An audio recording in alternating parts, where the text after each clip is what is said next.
Senhor Deus, aqui, Senhor, nós tivemos uma panorâmica desse ano. Nós vimos aí, Senhor, quanto o Senhor nos abençoou, quanto o Senhor acumulou essa igreja de maravilhas e privilégios. Nós somos muito gratos, Senhor, por nós termos chegado até aqui, e todo o crédito, tudo isso que está aqui, vem do Senhor. Amém. Tudo vem de Ti, e para as Tuas mãos nós retornamos. Então, tudo que o Senhor nos confiou, agora nós estamos devolvendo para Ti. Então, abençoa essa igreja, abençoa cada membro, que essa igreja possa crescer não só fisicamente, mas também espiritualmente. Amém. Que cada um aqui, Senhor, possa ser uma igreja viva, possa levar a Tua mensagem com a sua vida, com as suas palavras, com o seu exemplo. Sim, Deus. E agora, Senhor, vamos meditar na Tua palavra e pedimos a unção do Santo Espírito, em nome de Jesus. Amém. Pode acender esse daqui. Então, gente, agora nós vamos meditar na palavra de Deus e vamos refletir um pouco nisso tudo que nós vimos aqui. Vamos abrir lá no Salmo 126, 3.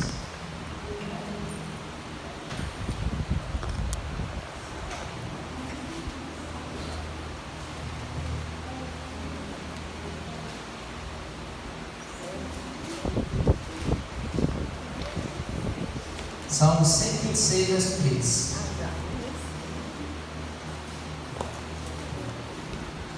Aí diz o seguinte: de fato, grandes coisas o Senhor fez por nós, por isso estamos alegres. Amém. Glória a Deus. Então, essa é a grande maravilha que Deus tem feito por nós. Deus não tem feito coisas pequenas, Deus tem feito grandes coisas. Tudo isso que vocês viram aí foi fruto de oração, e tudo isso foi milagre de Deus. O fato de nós estarmos aqui, de ter uma igreja tão bonita, de ter uma igreja tão linda, é tudo obra de Deus. Porque não é uma igreja que todas as pessoas têm condições, e mesmo assim é a igreja mais bonita do distrito. Deus tem abençoado essa igreja ricamente, e conduzido a gente até aqui. Então, grandes coisas Deus tem feito por nós, e por isso nós estamos alegres. E aí, gente, considerando tudo isso, vocês consideram que esse ano foi um ano bom ou foi um ano ruim? Bom demais. Bom, graças a Deus. Esse foi um ano maravilhoso, foi um ano muito bom. E aí, gente, uma coisa que a gente deve fazer sempre, ao final de cada ano, ou melhor, no começo de cada ano, é fazer um diário de gratidão a Deus. Por cada bênção que você recebe, por cada milagre, por cada livramento, você deve escrever e relatar: hoje Deus me abençoou com isso. A gratidão deve ser exercitada durante o ano todo, não somente quando chega o final, quando a gente faz essa perspectiva, mas durante o ano todo, tenha motivos para agradecer e para louvar a Deus. Qual é o benefício da gratidão na nossa vida? A gratidão faz com que a gente tenha resiliência emocional. O que vocês acham que significa resiliência? Uma vez eu já falei disso aqui, mas vamos ver se alguém lembra. O que é resiliência? Mesmo diante das dificuldades, você está em paz, Estar ali pleno, mesmo diante da dificuldade. mas também só a paz se você estiver em Cristo Jesus. O mundo cai ao teu redor e Exatamente. você vai estar ali em paz. Exatamente. Afinal, você falou isso na pregação de Natal lá no Flamengo. Olha aí. Então, eu falei essa mensagem lá para a família do Leodés, estou repetindo aqui para vocês. A gratidão ajuda a gente a ter resiliência. Resiliência, ela pode ser ilustrada quando você pega uma bola e a bola você joga ela no chão e ela quica. Ela não fica no chão, ela bate e volta, ou segue outro caminho. Ou seja, a bola ela vai, quando ela bate no chão, ela absorve o impacto para ela, mas ela usa esse impacto para ir para outra direção. Então, uma pessoa resiliente, quando ela passa por um problema, por uma situação difícil, ela não deixa aquele problema destruir ela. Ela ganha forças para sair daquele problema melhor do que quando ela entrou. E vocês acham que a gratidão ajuda a gente a ser assim? A passar pelos problemas, passar por situações difíceis? Então, se você exercitar a gratidão nesse ano que vem, cada situação que virá, você vai se lembrar, você vai ser grato a Deus, e assim você vai atravessar aquela situação, vai atravessar esse problema. Amém. A gratidão ajuda a gente também a se contentar. contentar com o que a gente tem, não ficar se comparando com o que os outros têm, não ficar querendo sempre mais, e sim ser feliz com o que a gente já conseguiu, com o que a gente já conquistou. Então, meu bisavô, o pai do Mendalvo, ele era uma pessoa muito grata a Deus por tudo que ele tinha conseguido, por tudo que Deus tinha dado a ele. Mesmo tendo aquela vida simples ali do sertão, Deus abençoava ele de uma maneira como ele. Deus abençoa a todos, mas ele era uma pessoa muito privilegiada. Com 12 filhos, morando ali no sertão, ali na agricultura, mas em nenhum momento eles passaram necessidade, em nenhum momento eles passavam fome, porque Deus dirigia, Deus abençoava ele grandemente. Então ele era sempre grato a Deus pelo pouco que ele tinha e por ele sempre ter com que sustentar cada um dos seus filhos. Até que um dia Deus trouxe a bênção deles virem para a cidade e aqui eles se instalaram e estamos aqui até hoje. Mas a gratidão.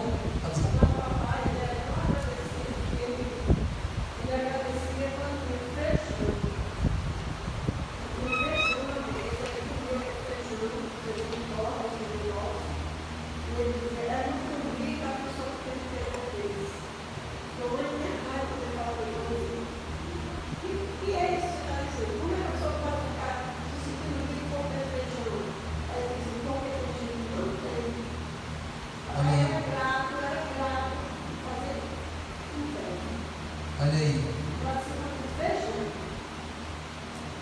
Pessoas ao redor dele que tinham menos filhos, que às vezes não tinham filhos, eram muito mal agradecidas e viviam sempre na miséria. E eu pedi as coisas lá na família do meu bisavô. Então, por ele exercitar a gratidão nas pequenas coisas, ele era sempre contente. E por isso que Deus sempre abençoava ele. Então, experimente e viva isso nesse ano que vem. Agradeça a Deus, tanto pelas coisas boas e até pelas coisas ruins, porque em cada situação difícil é uma oportunidade de crescimento, em cada erro é uma oportunidade de você evitar aquilo da próxima vez. Então seja grato pelas coisas boas e também pela oportunidade de crescer com as coisas ruins. Amém? E a gratidão também faz bem para a nossa saúde. Ela reduz o estresse, reduz o cortisol e faz com que a pessoa tenha mais disposição para ter um estilo de vida mais saudável. Controla o sono, melhora o sono. Pessoas que não têm gratidão nesse coração, elas têm um sono instável.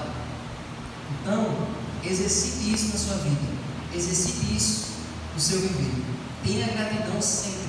Até porque o cristão ele tem que ter sempre essa energia, essa atmosfera alegre e grata na sua vida.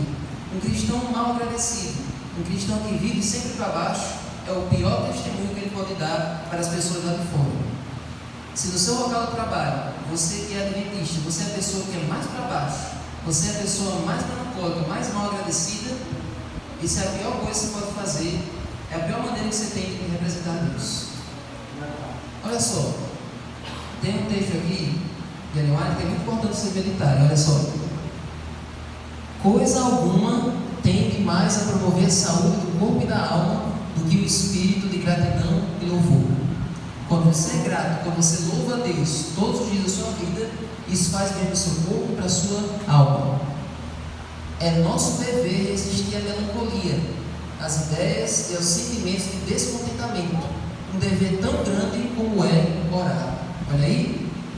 Então é um dever a gente combater esse espírito de melancolia. Tem pessoas que só enxergam o lado negativo, tem pessoas que só olham para baixo, tem pessoas que mesmo sendo cristãs só olham o lado mal da vida. Então, como cristãos, nós temos que combater esse espírito de melancolia e descontentamento. Agora, preste atenção, isso aqui não está falando da depressão. Tem pessoas que têm a depressão é uma doença que a gente não tem como evitar, não tem como controlar, é diferente. Mas existem pessoas que, mesmo tendo depressão, tudo que elas conversam sempre puxam, sempre só falam de doenças, sempre só falam de tragédias, sempre só falam de coisas ruins que aconteceram, nunca destacam uma coisa positiva, nunca destacam uma coisa boa, e isso faz mal para você, isso faz mal para o seu corpo. Atrai o negativo, falar do negativo atrai o negativo. Então, gente, olha aqui o restante. Se nós estamos indo para o céu, como nós poderemos ir qual bando de lamentadores, gemendo e nos queixando por todo o caminho da casa do nosso Pai. Se eu estou indo para o céu, se eu estou indo para a nova terra, a passagem está garantida, a jornada que está conduzindo é Deus, por que a gente vai pelo caminho até o céu, lamentando, nos queixando, sempre achando ruim? Uma vez ele teve uma visão de um caminho estreito que ia até o céu, e os cristãos estavam indo nesse caminho, e nessa visão ela via que todas as pessoas que estavam olhando para Jesus, elas completavam a jornada, elas iam naquele caminho e chegavam ao seu destino. Mas as pessoas que paravam para olhar para o chão, para olhar para o abismo, para olhar para trás, essas pessoas caíam e ficavam pelo caminho. Então, o cristão tem que ser sempre alegre, sempre com os olhos fixos em Jesus, ter sempre um coração grato, um coração cheio de alegria e louvor a Deus. Amém? Amém. Então, gente, nós temos que ter esse espírito. E aí, já que nós falamos sobre gratidão, já que nós meditamos sobre o que Deus fez no passado, agora nós temos que pensar no futuro. E agora, daqui para frente. E agora eu quero convidar vocês para nós irmos para o Salmo 90.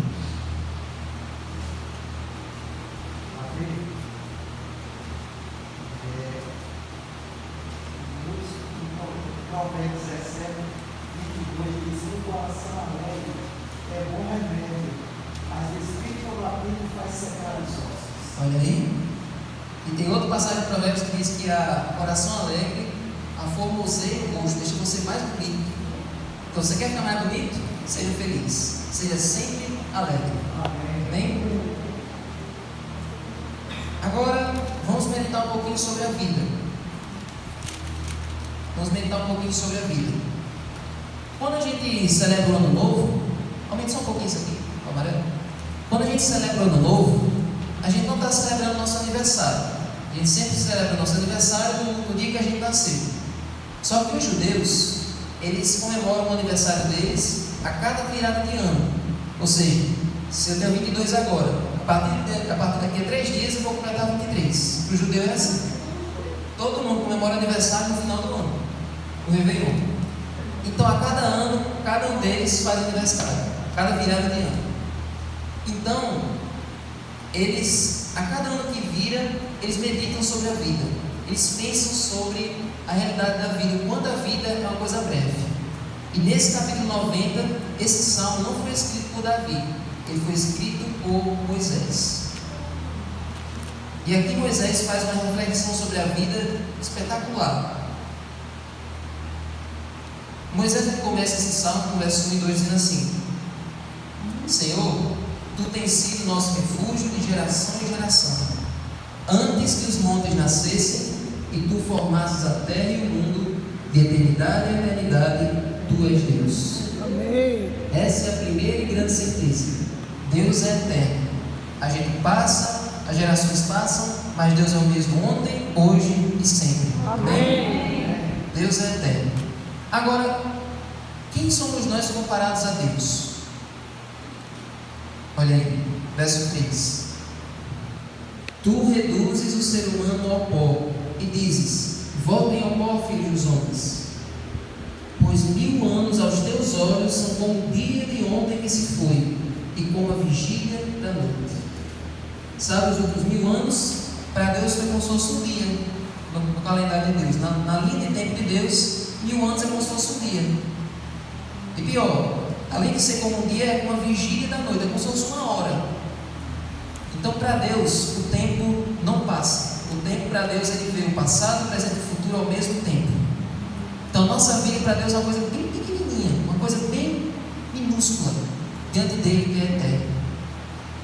E olha só o verso 5. Tu os arrastas na torrente, são como sono, são como relva que floresce de madrugada. De madrugada viceja e floresce, à tarde murcha e seca. Várias vezes a Bíblia compara a nossa vida com uma erva. A erva é uma coisa que cresce ali e no mesmo dia ela já morre, uma coisa que é passageira demais. Então, diante de Deus, a nossa vida é como se fosse isso, uma coisa muito passageira, uma coisa que passa muito rápido. E falando sobre a velhice, Moisés diz o seguinte no verso 10: Os dias da nossa vida sobem a 70 anos, ou em havendo vigor a 80. Nesse caso, o melhor deles é canseiro e enfado, porque tudo passa rapidamente e nós voamos. Tem várias coisas que dá para meditar nesse verso aí. No tempo de Moisés não tinha tecnologia, não tinha a correria dos carros. Hoje em dia a gente pode dizer que a vida passa voando, porque hoje é tanta coisa para fazer que a gente nem vê o tempo passando. Quem é que concorda? Pode deixar. Quem é que concorda que antigamente um ano demorava mais para passar do que hoje? Mentalmente a gente sentia que o ano passava mais devagar. Era uma eternidade para passar um ano. Mas hoje o ano passa no instante. A gente lembra do calendário de Odete como se fosse ontem. Mas já faz um ano daqui, já faz quase um ano daqui. Mas veja que para Moisés, há milênios atrás, ele já dizia: nós voamos. Moisés já sentia o tempo passando ligeiro. E para piorar a situação, ele diz assim: a gente chega a 70, 80, 100 anos e a maior parte da nossa vida é só canseira e enfado. Ou seja, a nossa vida já é curta e a parte que a gente tem para desfrutar a vida é menor ainda. A infância, a adolescência, a juventude e uma parte da vida adulta. Porque o resto da vida, que é a parte da velhice, já é você já desligando os aparelhos já para descansar. Essa aqui está ameaçando morrer. Desde quinta-feira. Sei não. Pois é. Então Moisés já está dizendo: a nossa vida é curta e o tempo para a gente aproveitar ela é menor ainda. E qual é o segredo para a gente aprender a aproveitar a parte boa da vida? Verso 12. Vai passar. Ensina-nos. Vai passar. Ensina-nos a contar os nossos dias para que alcancemos coração sábio. Amém? Amém. Então, esse é o segredo que Moisés deixou. Ensina-nos a contar os nossos dias para que alcancemos coração sábio. Não é que agora ele vai contar dia 1, dia 2, dia 3, dia 4. Não é literalmente. É viver cada dia como se fosse o último. É viver cada dia intensamente.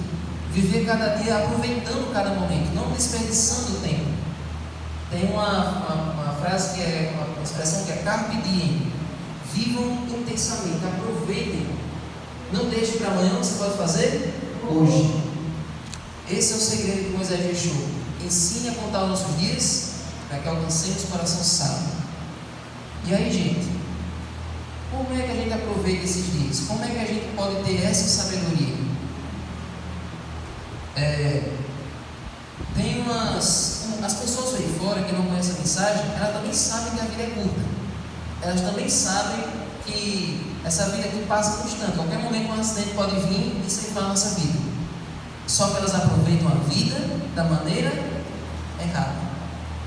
Tem um verso na Bíblia que mostra como é que as pessoas, como é que o ímpio ele aproveita a vida. Diz assim o verso: comamos e bebamos, porque amanhã morreremos. Então vamos encher a cara, vamos participar de todas as farras, de todas as festas, vamos fazer tudo que der na telha, porque a qualquer momento a gente pode morrer. Inclusive, teve uma vez num jantar da nossa família, e teve um padre que foi convidado para fazer a oração para começar a festa, e ele disse esse verso: vamos comer, vamos beber, porque amanhã nós vamos morrer. Aí eu digo: isso é contar os dias, isso é ter sabedoria, isso é aproveitar o tempo da maneira certa? Infelizmente, melhor, felizmente não é. Essa não é a maneira que Deus deixou para a gente aproveitar os dias. Vamos ler esse outro verso, Efésios 5:15. Portanto, tenham cuidado com a maneira como vocês vivem, e vivam não como tolos, mas como sábios. Vivam como sábios, vivam com sabedoria. Não vivam de qualquer jeito, aproveitando bem o tempo, porque os dias são maus. Olha aí, nessas versões de vocês diz remendo o tempo, mas essa aqui já deixa mais claro: aproveitando bem o tempo, porque os dias são maus. Cada dia que passa é um dia mais perto da volta de Jesus. Amém. Amém? Cada dia que passa, a maldade fica pior. As pessoas ficam com cada vez menos amor. Então, se os dias estão maus, se a situação está ficando pior a cada dia, é tempo de a gente aproveitar o tempo. É o momento que nós sabemos usar corretamente cada segundo que Deus coloca dentro de nós. E aí, gente, para o cristão, o tempo é mais do que dinheiro. Existe a expressão que o tempo é dinheiro. Mas para o cristão, o tempo é um presente que Deus dá para nós usufruirmos, para nós aproveitarmos da melhor maneira possível. Agora, se a nossa vida é curta, se a gente tem que aproveitar bem o tempo de maneira sábia, e aquelas pessoas que dedicam a vida toda para correr atrás dos seus sonhos, elas estão certas ou elas estão erradas? Correr atrás dos seus sonhos é uma coisa boa ou uma coisa ruim?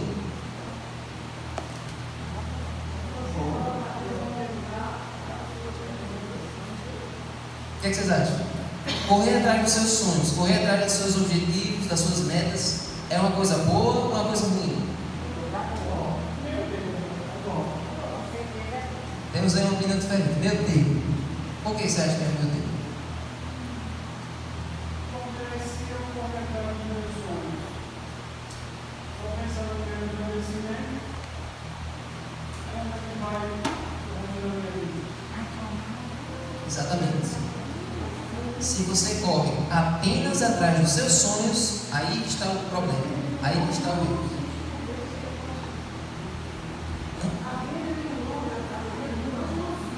Nos bens que ele possui.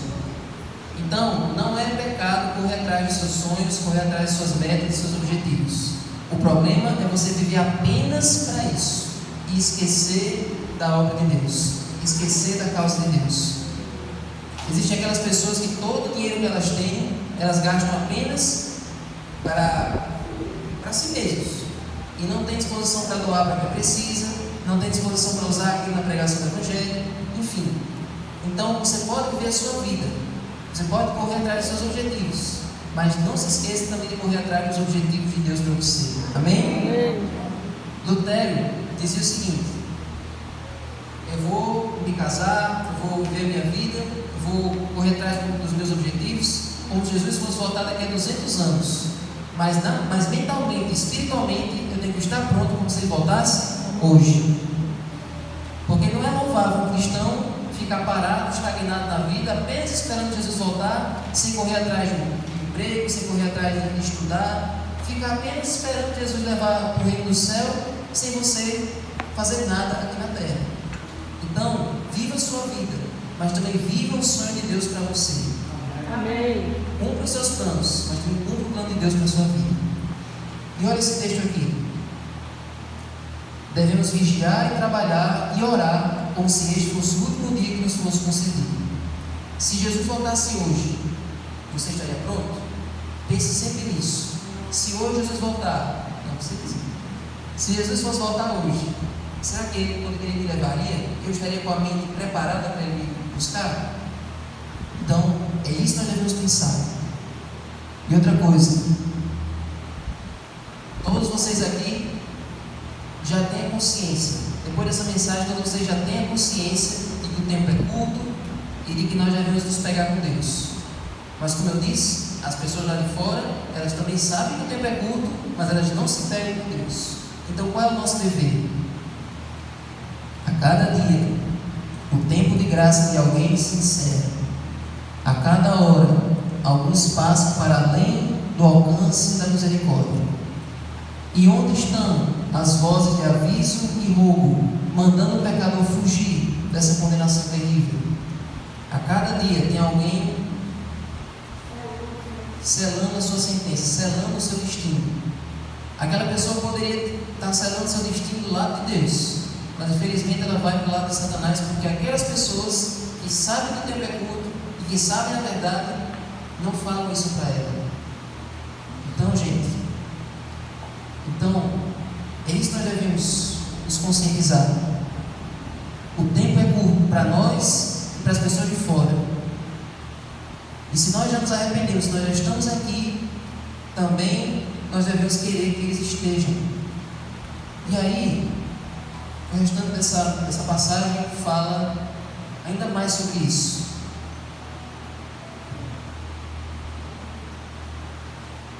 Deus nos deu a nossa vida, não para nós vivermos apenas para nós mesmos, mas especialmente para Ele.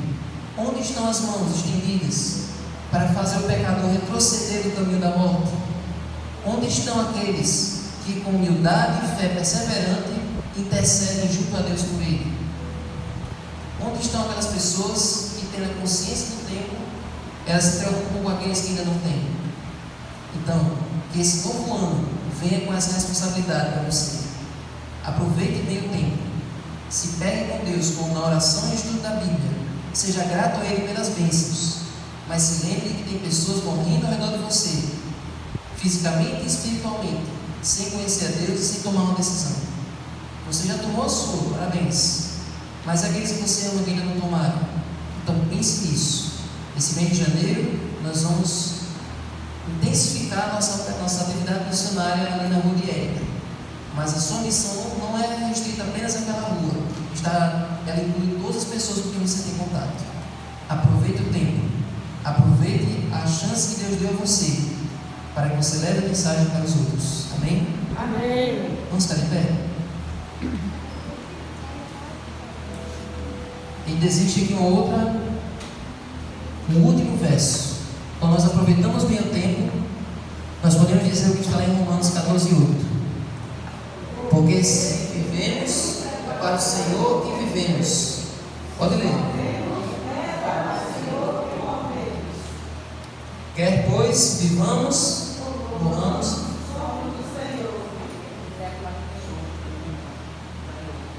Amém? Então, para Deus, a vida do salvo é preciosa. E a morte do salvo também é preciosa. Amém? Então, que nós possamos dedicar a nossa vida, cada segundo, para a obra de Deus. Para que a nossa vida e a nossa morte sejam preciosas aos olhos dele. Se Deus pedir, se Jesus pedir que você entregue a sua vida, assim como Ele entregou por você, que você esteja pronto a fazer isso. Então, dedique cada segundo, cada momento, para fazer o que Deus pede de você. Amém? Amém. Então vamos cantar essa música que fala exatamente o que esse verso diz. Se vivamos ou morramos, possamos fazer isso para Deus.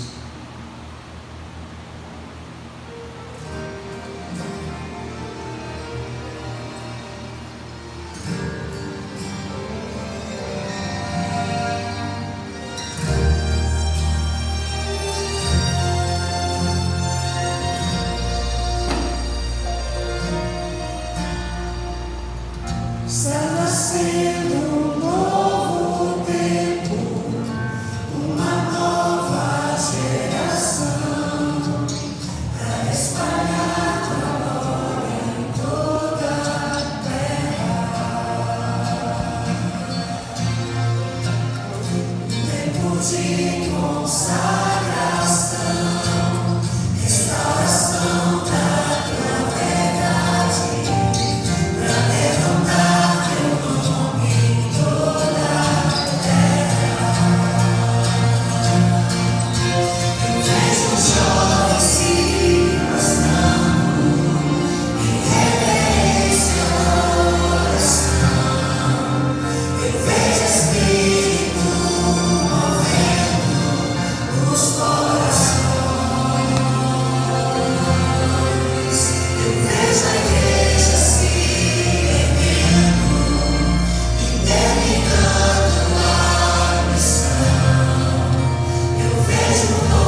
cada segundo que o Senhor nos dá, nós possamos entender que é uma pessoa que nós precisamos conquistar. A cada momento que nós demoramos aqui, sem levar o teu Evangelho, é mais um dia que o Senhor não volta. É mais um dia que o Senhor está esperando a gente ir e a gente não vai. Que nesse novo ano nós possamos fazer diferentes. Que nós possamos ser gratos pelos que o Senhor nos deu, pelos recursos que o Senhor nos concedeu, pelos estudos que temos para dar, pela igreja bonita que temos para acolher as pessoas de fora. E tudo isso aqui, Senhor, não seja apenas por nosso, que não seja de maneira nenhuma para o nosso agradecimento próprio, mas para a tua honra e tua glória. Que essa casa que o Senhor habita, que esse lar aqui, Senhor, seja uma porta de salvação para aqueles que estão morrendo à míngua ao nosso redor. Que essa igreja possa ser um canal de esperança para todos aqueles que têm contato. Então nos ajuda, Senhor, fica conosco. Muito obrigado pelas bênçãos. Nos ajuda a usá-las para Ti. Que nossa vida e nossa morte seja do Senhor, em nome de Jesus. Amém.